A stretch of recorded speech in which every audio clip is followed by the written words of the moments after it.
Hello my dear students, welcome to dream classes. जल्दी से जुड़िए आज की इस क्लास में। आज हम लोग देखिए आर्ट्स के एक बेहतरीन टॉपिक मनोविज्ञान यानी कि साइकोलॉजी के चैप्टर 1 को लेकर के आए हैं। तो जितने भी बच्चे न्यू हैं चैनल पे सब्सक्राइब बटन दबा दीजिएगा जी। और ये है हमारा हेल्पलाइन नंबर। देखिए अगर किसी भी प्रकार की समस्या हो तो हमारे हेल्पलाइन नंबर पे आप कांटेक्ट कर सकते हैं, ठीक है। तो चलिए आज की शुरुआत हम लोग क्लास की करते हैं, तो जल्दी से आ जाइए। और आज हम लोग साइकोलॉजी के महत्वपूर्ण ऑब्जेक्टिव क्वेश्चन जो आपके बोर्ड एग्जाम से रिलेटेड होगा उसको आज हम लोग इस वीडियो में कवर करेंगे, ठीक है। तो एकदम से रेडी हो जाइए, तैयार हो जाइए। जैसा कि आप सभी बच्चे को पता है कि ड्रीम क्लासेस की टीम आर्ट्स के बच्चों के लिए भी सुविधा प्रदान कर रही है। तो जो भी बच्चे आर्ट्स से जुड़े हैं, आर्ट्स स्ट्रीम से अपनी तैयारी को पूरी कर रहे हैं घर बैठे, वो हमारे इस चैनल को सब्सक्राइब करना ना भूलें, ठीक है। और बगल में एक बेल आइकन होगा उसको प्रेस कर दीजिएगा ताकि हमारे आने वाले नए वीडियो का नोटिफिकेशन उनको मिल सके, ठीक है। चलिए शुरुआत करते हैं आज की इस क्लास की। तो आज का जो हमारा टॉपिक होने वाला है, देखिए चैप्टर का नाम है हमारा मनोवैज्ञानिक गुणों में विभिन्नताएं, है ना। और देखिए पहले क्वेश्चन से हम लोग शुरुआत करते हैं। तो इसका पहला सवाल ही भी हमने करवाया है, करा कि रेवेन प्रोग्रेसिव मैट्रिक किस तरह का बुद्धि परीक्षण है। और ये 2020 में पूछा गया सवाल है। 4 ऑप्शन आपको इसमें दिख रहा है। शाब्दिक बुद्धि परीक्षण है, अशाब्दिक बुद्धि परीक्षण है, क्रियात्मक बुद्धि परीक्षण है, या इनमें से कोई नहीं। काफी बेहतरीन सवाल है और जल्दी से बताइए बच्चों को मालूम हो जिन बच्चों को, ठीक है।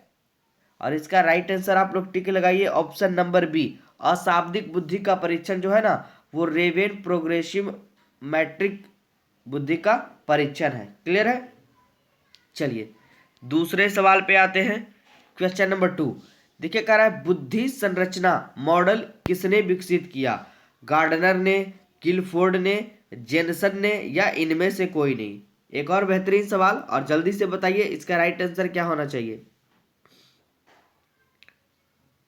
जल्दी जल्दी टिक करते चलिएगा। और सारे स्टूडेंट लास्ट में हमें कमेंट बॉक्स में बता देंगे कि उनका ईमानदारी से कि कितना सवाल उन्होंने करा है एग्जाम इसमें, ठीक है, क्लास में।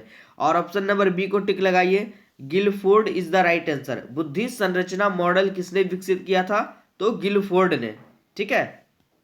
चलिए अगले सवाल क्वेश्चन नंबर 3 पे आते हैं। क्वेश्चन नंबर 3 का रहा है, काफी अच्छा सवाल है कि गार्डनर के अनुसार निम्नांकित में किसे बुद्धि की एक श्रेणी नहीं माना गया है। तार्किक गणितीय को, जी कारक को, या रंथानिक को, या अंतरावय भक्तिक को। काफी अच्छा सवाल आपके स्क्रीन के ऊपर दिख रहा है, जल्दी से बताइए। और इसका भी हम लोग राइट आंसर जान लेते हैं, ऑप्शन नंबर बी ही इसका भी होगा, जी कारक जी को, ठीक है। गार्डनर के अनुसार जी कारक जी में बुद्धि की एक श्रेणी नहीं माना गया है। अगले टॉपिक पे आते हैं, क्वेश्चन नंबर 4, है ना। चलिए जिस बच्चे की बुद्धि लब्धि 35 से 49 होती है उसे किस श्रेणी में रखा जा सकता है, जल्दी से बताइए। सौम्य मानसिक दुर्बलता में, साधारण मानसिक दुर्बलता में, गंभीर मानसिक दुर्बलता में, या अति गंभीर मानसिक दुर्बलता में। काफी अच्छा सवाल है, बहुत बार बोर्ड एग्जाम में ये पूछा गया है, जल्दी से बताइए। और ऑप्शन सी को टिक लगाइए जिन जिन बच्चों को लग रहा है वो बिल्कुल ही सही सोच रहे हैं। इसका राइट आंसर होगा कि गंभीर मानसिक दुर्बलता, ठीक है। इस प्रकार के बच्चे की बुद्धि लब्धि जो है 35 से 49 होती है। क्लियर है। चलिए अगले सवाल क्वेश्चन नंबर 5 देखिए, बहुत ही अच्छा सवाल है कि किस वर्ष बुद्धि की, है ना, पास मॉडल विकसित हुआ, है ना। जल्दी बताइए किस वर्ष बुद्धि का पास मॉडल विकसित हुआ। 1964 ईस्वी, 1994, 1954, 1964, ये 1984 है जी। ऑप्शन नंबर 1 को ध्यान दीजिएगा, 1984 है, 1994 है, 1954 है, 1964 है। और इसका राइट आंसर आप लोग रट लीजिए, बहुत ही बेहतरीन सवाल है ये। 1964 ईस्वी होगा बुद्धि का पास मॉडल, है ना, 1964 ईस्वी में विकसित हुआ था। अगले सवाल क्वेश्चन नंबर 6 पे आते हैं। करा आगमनात्मक तर्कना को किसने बुद्धि का एक कारक माना है। और ये 2020 के बोर्ड एग्जाम में बना हुआ सवाल है, तो आप इसे प्रीवियस ईयर सवाल भी कह सकते हैं। जेनसन ने, स्पीयरमैन ने, थर्स्ट ने, गिलफोर्ड ने, है ना। बताइए, बेहतरीन सवाल। Question number 6, option number C को टिक लगाइए। थर्स्टर्न ने इसका जो है ना तर्कता को बुद्धि का एक कारक माना है। अगले सवाल क्वेश्चन नंबर 7 पे आते हैं। कह रहा प्राथमिक मानसिक योग्यता का सिद्धांत किसने प्रस्तुत किया था। देखिए नाम थोड़ा पेचीदा लगता है सबका, है ना। लीकर्ट ने, गिलफोर्ड ने, थर्स्टन ने, है ना। देखिए नाम कैसा है, थर्स्टन और गार्डनर ने। बताइए 7 नंबर का, और राइट आंसर भी यही होगा। थर्स्टन ने जो है ना प्राथमिक मानसिक योग्यता का सिद्धांत को प्रस्तुत किया था इस वैज्ञानिक ने। अगले सवाल पे आते हैं। क्वेश्चन नंबर 8, बहुत ही अच्छा सवाल। करा मानसिक उम्र के संप्रत्यय को किसने विकसित किया था। ऑप्शन देखिए, बीने ने, स्टर्न ने, टर्मन ने, या बीने तथा साइमन ने। बताइए इस सवाल का राइट आंसर क्या होना चाहिए। काफी अच्छा सवाल है ये। और ऑप्शन नंबर ए को टिक लगाइए, मानसिक उम्र के संप्रत्यय को बीने ने विकसित किया था। बढ़े आगे, चलिए 9वें सवाल पे आते हैं। 9वां सवाल कह रहा है कि बुद्धि के किनके सिद्धांत को एक कारकीय सिद्धांत भी कहा गया है। गिलफोर्ड के सिद्धांत को, जेनसर्स के सिद्धांत को, थर्स्टन के सिद्धांत को, या बीने के सिद्धांत को। क्वेश्चन नंबर 9, जल्दी से टिक लगाइए। विकास कुमार, हाँ जी बिल्कुल सही है विकास Kumar ji. Option number D इसका राइट आंसर जरूर होगा, है ना। बुद्धि के बीने सिद्धांत को एक कारकीय सिद्धांत भी कहा गया है। आगे बढ़ते अगले सवाल क्वेश्चन नंबर 10 पे। 10th नंबर का रहा है कि निम्नलिखित में से कौन सर्जनात्मक चिंतन की अवस्था नहीं है। ऑप्शन कह रहा सत्यापन नहीं है, उद्भवन नहीं है, धारणा नहीं है, या तैयारी नहीं है। जल्दी से बताइए क्वेश्चन नंबर 10th का राइट आंसर क्या होगा, है ना। और ऑप्शन नंबर सी को टिक लगाइए, धारणा is the right answer. Clear है। चलिए 11वें नंबर सवाल आपके स्क्रीन के ऊपर दिख रहा है। कह रहा है कि बुद्धि के द्विकारक सिद्धांत का प्रतिपादन किसने किया था। और ये मोस्ट वीवीआई लगा लीजिए आप लोग इस बार बोर्ड एग्जाम के लिए। कई बार बोर्ड एग्जाम में ये बना है, 2021 में भी पूछ चुका है और इस बार पूरा चांस है। ऑप्शन देखिए, चार्ल्स स्पीयरमैन ने, बीने ने, रेबर ने, इनमें से कोई नहीं। बुद्धि के द्विकारक सिद्धांत का प्रतिपादन। और जिन बच्चों ने अभी तक हमारे ड्रीम क्लासेस के नोट्स को नहीं परचेज करा है, हमारा हेल्पलाइन नंबर दिख रहा है। आर्ट्स स्ट्रीम वाले बच्चों के लिए भी हम लोगों ने नोट्स बनवा रखा है, तो जल्दी से जाइए हमारे हेल्पलाइन नंबर पे कांटेक्ट करिए, हमारी टीम से बात करिए और नोट्स को परचेज करके उससे अपनी तैयारी को और भी मजबूत करिए। ठीक है। चलिए 11वें नंबर सवाल और ऑप्शन नंबर ए को टिक लगाइए, Charles Spearman is the right answer. बुद्धि के द्विकारक सिद्धांत का प्रतिपादन चार्ल्स स्पीयरमैन ने किया था। अगले सवाल क्वेश्चन नंबर 12 पे आते हैं। कह रहा है मनोवृत्ति परिवर्तन के द्विस्तरीय संप्रत्यय को किसने प्रस्तुत किया था। 2021 में पूछा गया है। ऑप्शन देखिए, फ्रिट्ज हाइडर ने, लियार्ड फेस्टिंगर ने, कार्ल स्थितस ने, या SM मोहसिन ने। बताइए 4 बेहतरीन ऑप्शन और बेहतरीन सवाल यहाँ पर 12वां नंबर। ऑप्शन नंबर डी को टिक लगाइए, SM Mohsin is the right answer, है ना। कोई डाउट है। चलिए आगे बढ़ते हैं। 13वें नंबर सवाल पे कह रहा है किसने बुद्धि लब्धि के संप्रत्यय को विकसित किया। बीने ने, टर्मन ने, स्टर्न ने, साइमन ने। 13वें नंबर का जवाब बताइए और ऑप्शन नंबर बी को टिक लगाइए, Terman is the right answer. ठीक है। आगे बढ़े।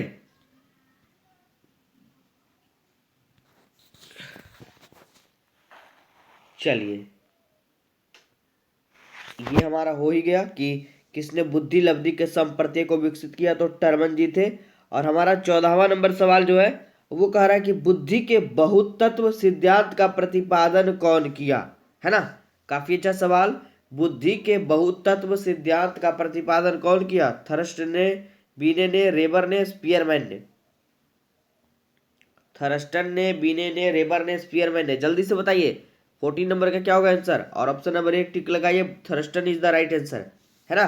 चलिए 15वां सवाल आपके स्क्रीन के ऊपर दिख रहा है कि जिन व्यक्तियों की बुद्धि लब्धि, है ना, 80 से 89 के बीच होती है उन्हें क्या कहा जाता है। प्रतिभाशाली व्यक्ति, मूढ़ व्यक्ति, सुस्त व्यक्ति, निम्न औसत। जल्दी से बताइए क्वेश्चन नंबर 15 और राइट आंसर इसका टिक लगाइए ऑप्शन नंबर डी। निम्न औसत के व्यक्ति की बुद्धि लब्धि 80 से 89 के बीच होती है। याद कर लीजिएगा, काफी अच्छा सवाल है। अगले सवाल 16वें नंबर पे आ रहे हैं हम लोग। करें देखिए, थर्स्टन के अनुसार, देखिए थोड़ा सा पेचीदा नाम है, पढ़ने में अजीब लग रहा है ना। थर्स्टन है ना, थर्स्टन के अनुसार बुद्धि में कितने प्राथमिक मानसिक योग्यताएं उपस्थित होती है? 5, 6, 7, 8। जल्दी से बताइए क्वेश्चन नंबर 16 का राइट आंसर क्या होगा? बहुत ही अच्छा, बहुत ज्यादा बच्चों का रिस्पॉन्स आ रहा है। और ऑप्शन नंबर सी को टिक लगाइए, है ना। 7, थर्स्टन के अनुसार बुद्धि में 7 प्राथमिक मानसिक योग्यताएं उपस्थित होती है। क्लियर है? आगे बढ़े, चलिए 17वें नंबर सवाल पे आते हैं। कह रहा है बुद्धि के विषय पर शोध कार्य करने वाले पहले मनोवैज्ञानिक कौन थे? बेहतरीन सवाल आपके बोर्ड एग्जाम के लिए, और इस बार आप लोग सही ढंग से इसको पढ़ के जाइएगा, है ना। ऑप्शन देखिए, बीने ने, स्पीयरमैन ने, थॉमसन ने, गिलफोर्ड ने। बुद्धि के विषय पर शोध कार्य करने वाले पहले मनोवैज्ञानिक कौन थे? नोट कर लीजिए अपनी कॉपी में, बहुत ही बेहतरीन सवाल। और ऑप्शन नंबर 1 इसका राइट आंसर टिक लगा लीजिए कि बुद्धि के विषय पर शोध कार्य करने वाले पहले मनोवैज्ञानिक बीने जी थे, है ना। आगे बढ़े, चलिए 18वां सवाल आपके स्क्रीन पे दिख रहा है कि निम्नलिखित में कौन एक व्यक्ति का शील गुण है? बुद्धि, अभिप्रेरणा, सृजनात्मकता, संवेग। बताइए 18वें नंबर का राइट आंसर क्या होगा? ऑप्शन नंबर 1 को टिक लगाइए, है ना। बुद्धि एक व्यक्ति का शील गुण होता है। क्लियर है? चलिए 19वां नंबर सवाल कि किसने कहा कि अमूर्त चिंतन की योग्यता ही बुद्धि है? बीने जी ने कहा था, टर्मन ने कहा था, रेबर ने कहा था, इनमें से कोई नहीं। अमूर्त चिंतन की योग्यता ही बुद्धि है, ये कहा था जी ऑप्शन नंबर बी, टर्मन जी ने। ठीक है, याद रखिएगा। अगले सवाल 20वें नंबर पे आते हैं। कह रहा है संवेगात्मक बुद्धि पद का प्रतिपादन किसने करा था या किया था? गाल्टन ने, वुड ने, सैलोवे तथा मेयर ने, इनमें से कोई नहीं। बताइए 20वें नंबर सवाल का राइट आंसर क्या होगा, है ना। थोड़ा सा नाम देखे कितना पेचीदा सब लोग रख लेते थे पहले। और ऑप्शन नंबर सी को ही टिक लगाइए, संवेगात्मक बुद्धि पद का प्रतिपादन सैलोवे तथा मेयर ने ही रखा था, है ना। अगला सवाल 21 नंबर आपके स्क्रीन के ऊपर दिख रहा है। चलिए 21वां नंबर सवाल क्या कह रहा है जी कि जिन व्यक्तियों की बुद्धि लब्धि 90 से 100 के बीच होती है उन्हें क्या कहते हैं? ऑप्शन ए हमारा जल कहते हैं, मूढ़ कहते हैं, सामान्य कहते हैं, प्रतिभाशाली कहते हैं। बताइए जल्दी से 21 नंबर, और राइट आंसर आप लोग लगाइए ऑप्शन नंबर सी, सामान्य is the right answer. Clear है? आगे बढ़े, चलिए जिन बच्चे की बुद्धि लब्धि 33 से 49 होती है उसे किस श्रेणी में रखा जा सकता है? सौम्य मानसिक दुर्बलता, साधारण मानसिक दुर्बलता, गंभीर मानसिक दुर्बलता या अति गंभीर दुर्बलता, है ना। और कोई भी सवाल अगर रिपीट भी हो जाए तो उसको इग्नोर नहीं करना है, ठीक है, क्योंकि आप जितना बार सवाल को पढ़िएगा उतना आपके अंदर कॉन्फिडेंस जगेगा। ठीक है, तो किसी भी सवाल से घबराना नहीं है, उसको पढ़ के जाना है। ऑप्शन नंबर सी को टिक लगाइए, गंभीर मानसिक दुर्बलता इज द राइट आंसर। गंभीर मानसिक दुर्बलता वाले बच्चे की बुद्धि लब्धि जो है ना कितनी होती है जी? 33 से 49 होती है, याद रखिएगा। और अगला सवाल 23 नंबर कि किसने बुद्धि को एक सार्वभौमिक क्षमता माना है? वेस्लर ने, बीने ने, गार्डनर ने, इनमें से कोई नहीं। काफी अच्छा सवाल आपके स्क्रीन के ऊपर दिख रहा है, और ऑप्शन नंबर 1 को टिक लगाइए। बैचलर जी ने एक बुद्धि को एक सार्वभौमिक क्षमता माना था, है ना। और ये देखिए 24 नंबर सवाल कितना भी व्यय दिख रहा है आपको, और ये 2016 के बोर्ड एग्जाम में बना है कि किसने बुद्धि लब्धि के संप्रत्यय को विकसित किया है? बीने जी ने, टर्मन ने, स्टर्न ने, साइमन ने, है ना। काफी अच्छा सवाल, और मैं बार बार बोल रहा हूँ अगर क्वेश्चन रिपीट हो तो इग्नोर नहीं करना है, पढ़ के जाना है। ऑप्शन नंबर बी को टिक लगाइए, टर्मन जी ने। बुद्धि लब्धि के संप्रत्यय को विकसित किसने किया था? टर्मन जी ने। अगला सवाल 25 नंबर, चलिए यदि किसी व्यक्ति को मानसिक आयु तथा वास्तविक आयु लगभग बराबर हो, ठीक है। यदि किसी व्यक्ति की यहाँ होना चाहिए तो अच्छा रहता है ना। यहाँ पे देखिए, यदि किसी व्यक्ति की मानसिक आयु तथा वास्तविक आयु लगभग बराबर बराबर हो तो वह क्या कहलाता है? तीव्र बुद्धि का व्यक्ति, मंद बुद्धि का व्यक्ति, समान बुद्धि का व्यक्ति, या प्रतिभाशाली या प्रतिशाली बुद्धि का व्यक्ति? बताइए 25 नंबर। और ऑप्शन सी को टिक लगाइए, समान बुद्धि का व्यक्ति, ये हो जाएगा इसका राइट आंसर। 26वां नंबर सवाल, इस टॉपिक का सबसे मोस्ट वीवीआई सवाल और आपके बोर्ड एग्जाम के लिए ये काफी जो है ना रामबाण साबित होने वाला है। याद रखिए, रट लीजिए, जैसे हो पढ़ के जाइए। सवाल हमारा 26 का रहा है कि बुद्धि लब्धि बराबर होता है, और ये 2021 के बोर्ड एग्जाम में बना है। ऑप्शन देखिए कितना बढ़िया है, कह रहा है बौद्धिक आयु बटे यथार्थ आयु गुणे 100, ठीक है। ऑप्शन बी कह रहा है यथार्थ आयु बटे बौद्धिक आयु गुणे 100, और ऑप्शन सी कह रहा है बौद्धिक आयु बटे यथार्थ आयु गुणे 100, और ऑप्शन डी कह रहा है इनमें से कोई नहीं। देखिए ऑप्शन ए और ऑप्शन सी शायद सेम ही लग रहा है, तो कोई भी टिक लगा दीजिए, आपका जवाब जो है वो बिल्कुल ही सही हो जाएगा, ठीक है। 26 और ऑप्शन भी यही हुआ जी, तो ऑप्शन ए को टिक लगाइए चाहे सी को टिक लगाइए, कोई बात नहीं है, ठीक है। याद रखिएगा सिर्फ बुद्धि लब्धि बराबर क्या होता है, बौद्धिक आयु बटे यथार्थ आयु और गुणे 100 होगा।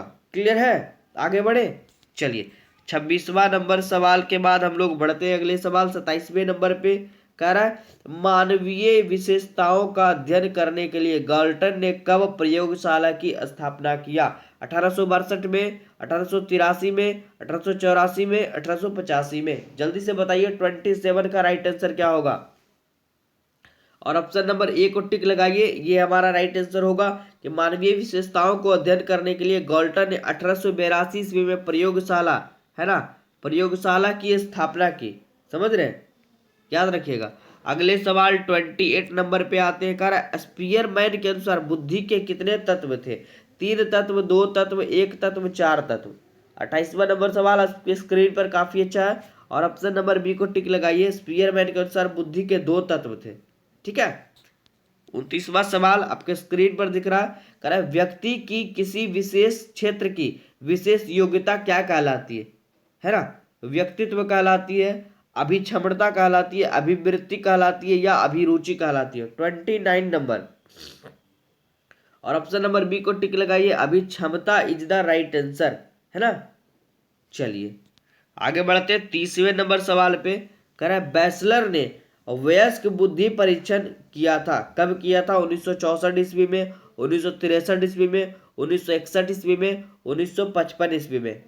काफी अच्छा सवाल आपके स्क्रीन के ऊपर दिख रहा है, और ऑप्शन नंबर डी को टिक लगाइए, इसका राइट आंसर हो जाएगा 1955 ईस्वी में, है ना।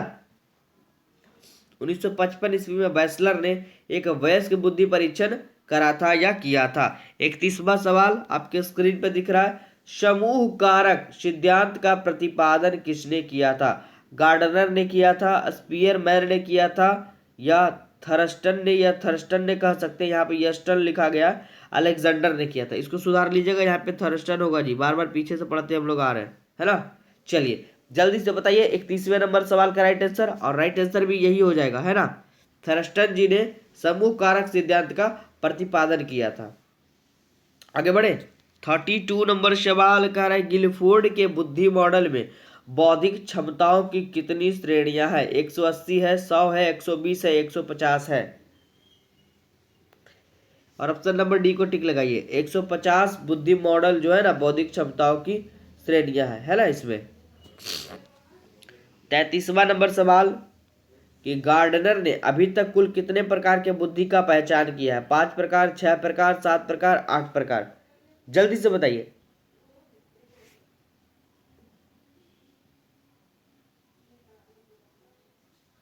ऑप्शन नंबर डी, है ना, गार्डनर ने अभी तक कुल 8 प्रकार के बुद्धि का पहचान किया है। अगला सवाल 34वां नंबर कि पास एलॉग परीक्षण कौन किया? अलेक्जेंडर ने, बीने ने, स्पीयरमैन ने, गार्डनर ने? बताइए 34वें नंबर का राइट आंसर क्या होगा। ऑप्शन नंबर ए को टिक लगाइए, ठीक है। पास एलॉग परीक्षण कौन किया था? अलेक्जेंडर ने। क्लियर है। चलिए 35वां नंबर सवाल कराए, नए एवं मूल्यवान विचारों को देने की क्षमता को क्या कहा जाता है? बुद्धि कहा जाता है, सूझ कहा जाता है, अभिक्षमता कहा जाता है, सृजनशीलता कहा जाता है। काफी अच्छा सवाल और बहुत ज्यादा बच्चों का रेस्पॉन्स आ रहा है। ऑप्शन नंबर डी को टिक लगा लीजिए और याद कर लीजिए कि नए एवं मूल्यवान विचारों को देने की क्षमता को सृजनशीलता कहा जाता है। क्लियर है। चलिए 36वां नंबर सवाल, 25 से नीचे बुद्धि लब्धि वाले लोगों को किस वर्ग में रखा गया है? मूर्ख वर्ग में, क्षीण बुद्धि के वर्ग में, अल्पमति के वर्ग में या जड़ बुद्धि के वर्ग में? काफी अच्छा सवाल आपके बोर्ड एग्जाम के रिलेटेड, ये बहुत ही अच्छा सवाल है और ऑप्शन नंबर डी को टिक लगाइए, जड़ बुद्धि इज द राइट आंसर। ठीक है। चलिए 37वां सवाल कर रहा है, पास एलॉग परीक्षण कौन किए थे? अलेक्जेंडर ने किए थे, बीने ने किए थे, स्पीयरमैन ने या गार्डनर ने? बताइए। और ऑप्शन नंबर ए को आप लोग टिक लगाइए, अलेक्जेंडर जी ने। पास एलॉग परीक्षण कौन किया था? अलेक्जेंडर जी ने। और 38वां सवाल आपके स्क्रीन के ऊपर दिख रहा है कि थॉर्नडाइक ने बुद्धि को कितने वर्गों में विभाजित किया था? 5 वर्गों में, 3 वर्गों में, 6 वर्गों में, 2 वर्गों में? 38वें नंबर का राइट आंसर क्या होगा? काफी अच्छा सवाल है ना, याद करके जाइएगा ऑप्शन नंबर बी को कि थॉर्नडाइक ने बुद्धि को 3 वर्गों में विभाजित करा था, किया था। क्लियर है। चलिए ये देखिए 39वां नंबर सवाल, वुंड कहाँ के रहने वाले थे?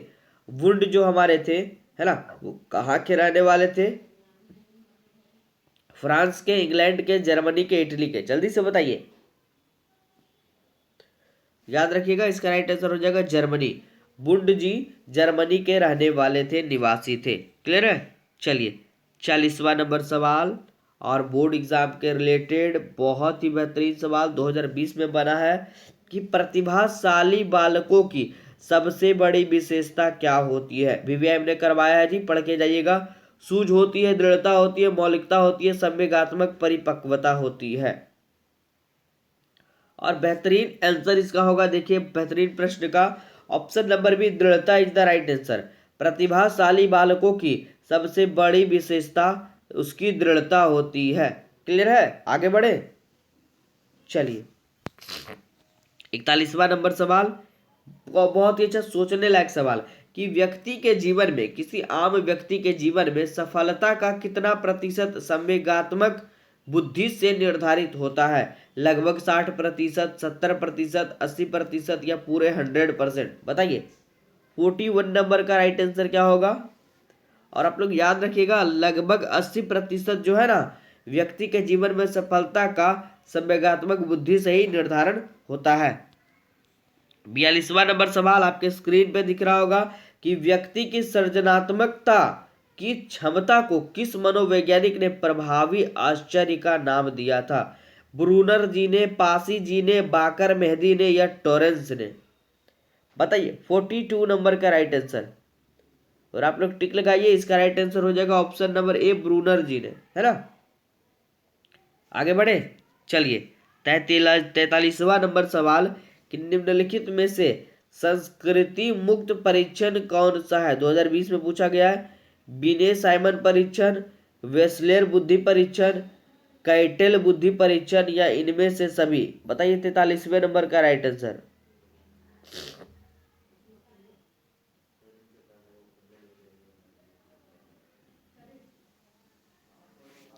ऑप्शन नंबर डी को टिक लगाइए कि इनमें से सभी इसका राइट आंसर होगा।